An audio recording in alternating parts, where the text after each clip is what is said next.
his Mann Ki Baat says success of the COVID vaccination program displays India's capability.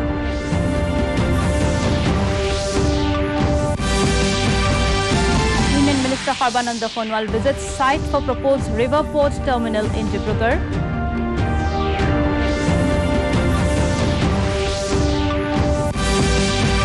Various political parties campaign fiercely as dates for the upcoming by-elections in Assam draw closer.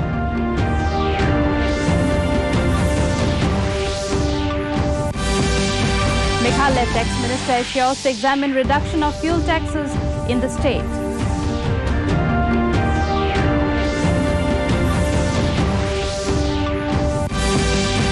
And in T20 Cricket World Cup, India to take on Pakistan today. Bangladesh sets a target of 172 for Sri Lanka in today's first match. A very good evening, viewers. Welcome to the Northeast News Bulletin from the studios of DDK Guwahati. This is Sukanya Bharadwaj. And now the stories in detail. Prime Minister Narendra Modi today addressed the nation in his Mann Ki Baat program on All India Radio and talked on various issues.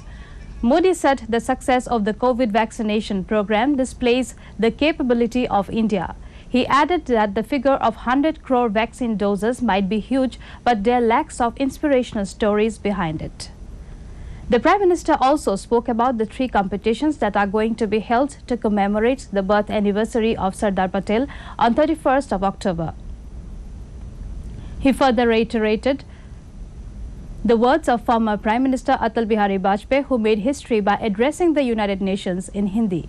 Speaking about the Swachh Bharat Abhiyan, Modi urged people to pledge against using single-use plastic, and then cleanliness should not only be limited to homes. Finally, he reminded the people to be vocal for local during the festive season and support local artisans and weavers.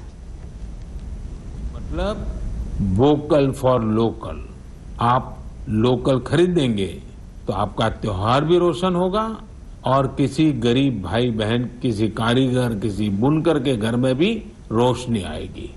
मुझे पूरा भरोसा है जो मुहिम हम सब ने मिलकर शुरू की है, इस बार त्योहारों में और भी मजबूत होगी। स्वच्छता के प्रयास।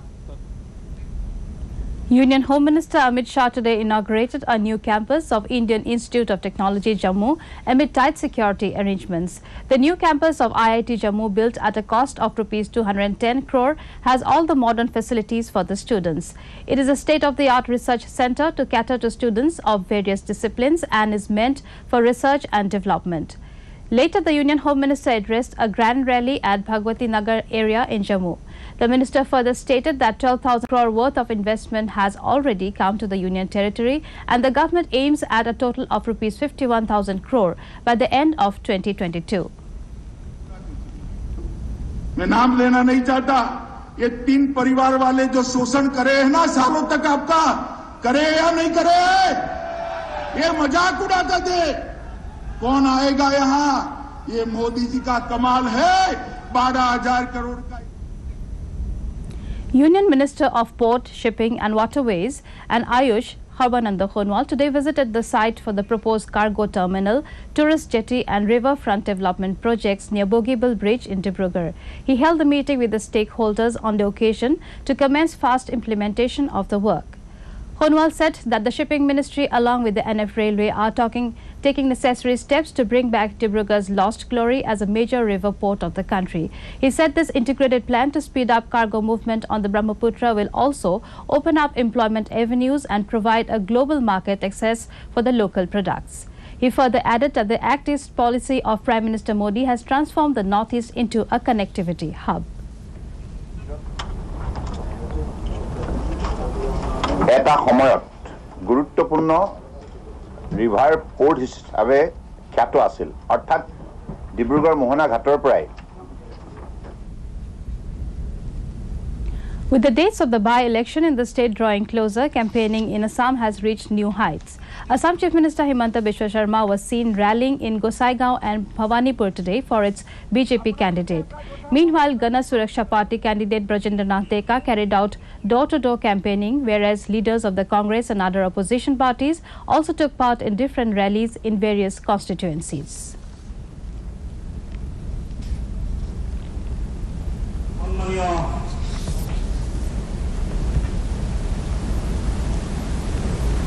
Observing the fourth day after Purnima in the month of Kartika by Hindu women, the First Lady of Assam, Prem Mukhi, organized the Karba Chat celebration at Raj Bhavan in Guwahati today.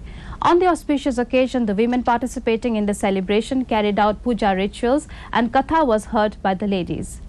Assam Chief Minister Himanta Biswa Sharma's wife, Riniki Bhuya Sharma, and Assam Minister Piyush Hazarika's wife, Aimi Borua too joined in the celebration. भाग्य समझती हूँ कि राजभवन के प्रांगण में आकर आपने सम्मान बढ़ाया है।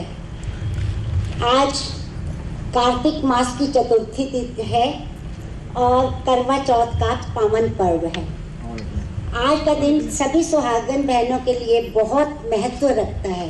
सर्वप्रथम आज मैं समस्त नारी शक्ति का नमन करता हूं। करवा चौथ के इस पावन अवसर पर असम की अपनी सभी बहनों और माताओं को शुभकामनाएं अर्पित करता हूं। परमपिता परमात्मा से प्रार्थना करता हूं।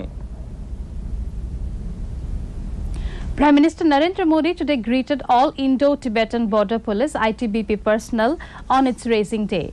Talking to his Twitter handle, Modi said from dense forest in Arunachal Pradesh to the icy heights of the Himalayas, ITBP personnel have answered the nation's call with utmost dedication. He added that their humanitarian work during times of disaster is noteworthy. In Meghalaya, Tax Minister James P.K. Sangma has assured that the government will examine to reduce the tax on petrol and diesel in the state. Talking to the media, Sangma said there are some factors which can be mitigated and others which the state government has no control over. He observed that there are multiple factors which contributes to the rise of fuel prices and the government is sympathetic to the plight of the public in this regard. It may be recalled that the state government in February this year had reduced the tax on petrol and diesel by ₹2 per litre.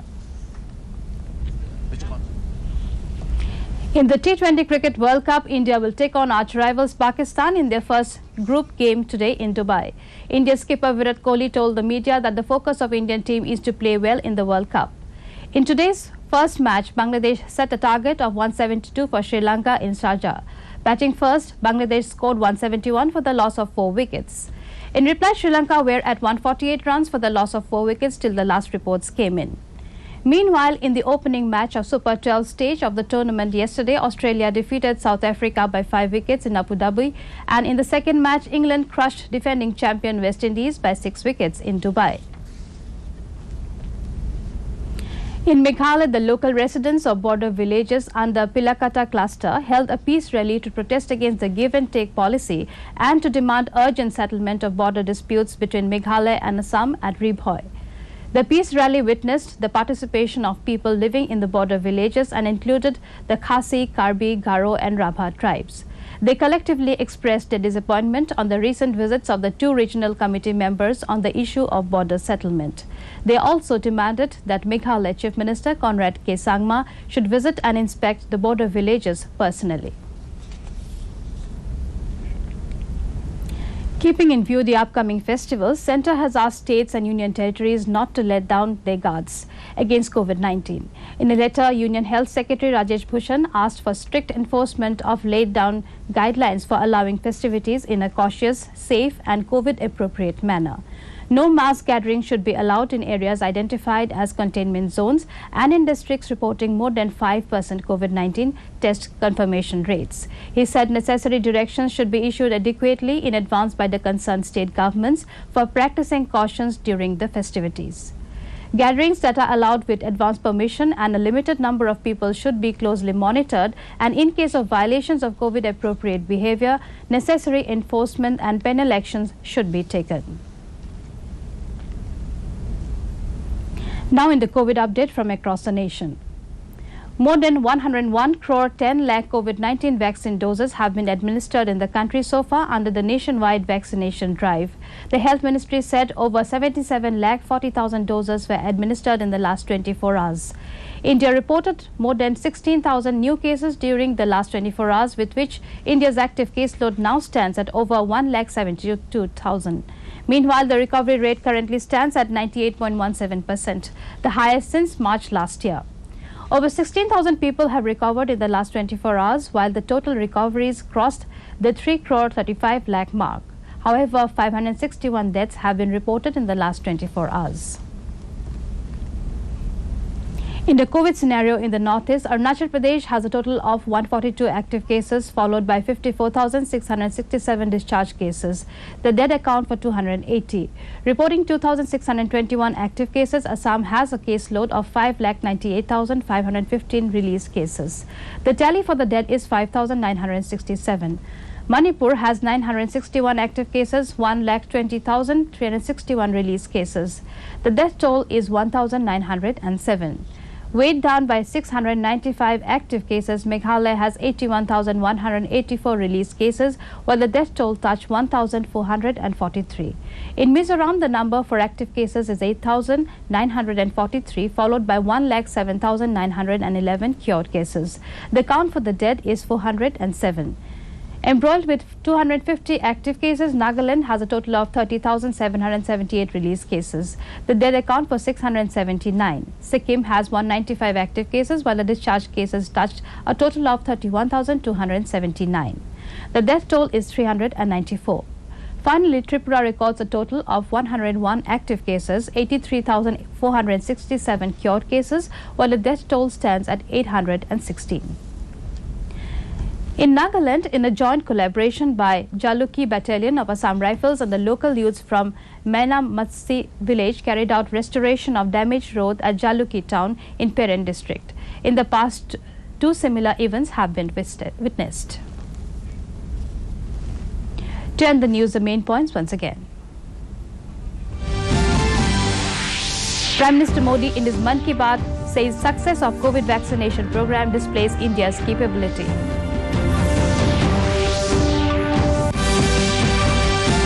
Minister Karba Chat visits site for proposed river port terminal in Debrugarh.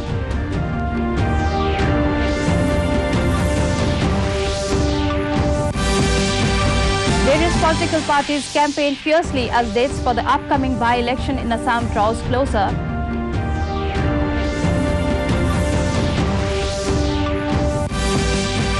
Meghalaya Tax Minister assures to examine reduction of fuel taxes in the state.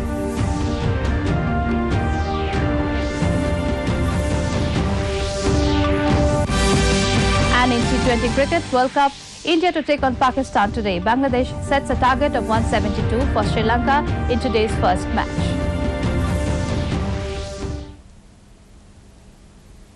That brings us to the end of this evening's bulletin. Thank you for tuning in. Namaskar.